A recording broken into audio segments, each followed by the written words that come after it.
कृष्णारी उभ्या बाजारात कथा हे तो नावडे पंढरीनाथा अवघे पोटासाठी सोंग ते कैसा पांडुरंग.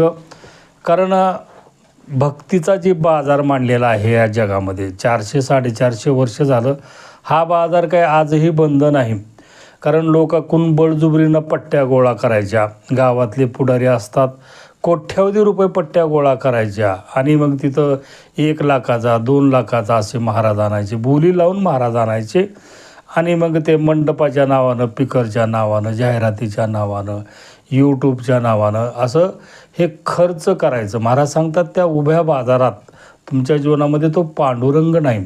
कारण तुमच्या जीवनामध्ये पांडुरंग प्राप्त करायचा असेल तर संतांनी श्रेयस मार्ग आणि प्रियस मार्ग सांगितलेला आहे.